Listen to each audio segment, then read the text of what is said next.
Hey gang, Scott here. I'm going to talk about the transform tool in Lightroom today. This is the tool that will help you correct perspective skew if you've had to shoot at an odd angle against lines that are normally supposed to be straight. Well, we have the transform tool, and I want to show you where auto is pretty good, but sometimes just doesn't pass muster and you want to use the guided mode. Talk about the differences between the two, and we'll use this photo here to do it. So you can tell that I shot a little bit upward toward this barred window. This is in the Carmel Mission up in Carmel, California. Really nice place if you get a chance to visit. And needed to do some perspective correction on it. I want to show you the differences between the two. So this is the original shot right here. And using auto in the transform tool gave me that. Pretty good, right? I mean, it looks mostly straight, but you can see when you look a little closer, this top area here, that's a little tilting down, and everything seems just kind of a little bit off. It's not quite what we're after, or you may just go, well, can it be better? And that's where the guided mode comes in. Let me show you the result of guided mode, and that's improved.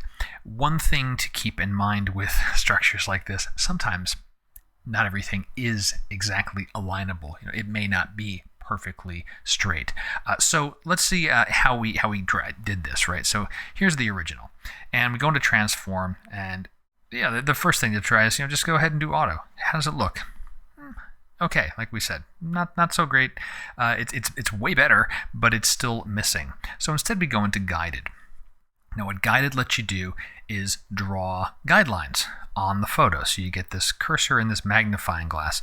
The way that I work with this, and for a photo like this, it's kind of like I'm picking one thing or the other. I'm going to either pick the bars on the outside or I'm going to pick the window on the inside, because the two may not go together. So I'm going to choose the bars here.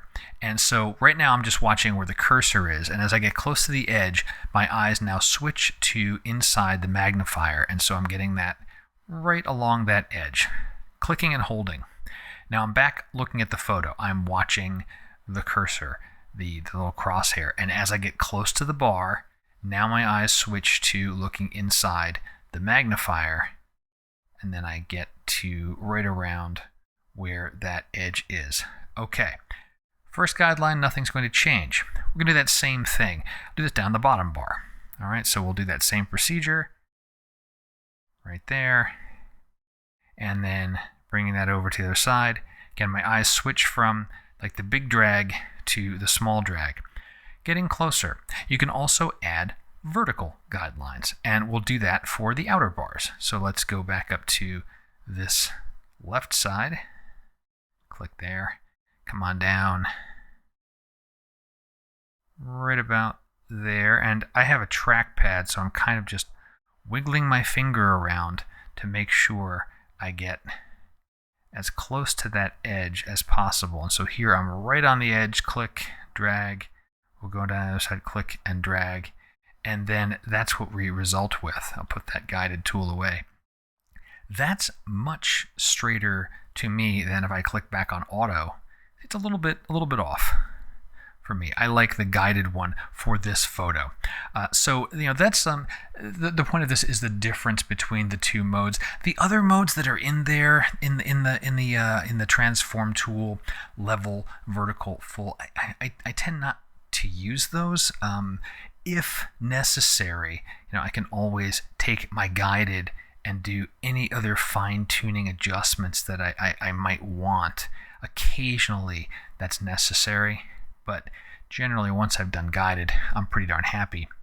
Try out auto. If it works, great. If it doesn't, grab the guided tool and decide what element is most important to you to have straightened and perspective corrected.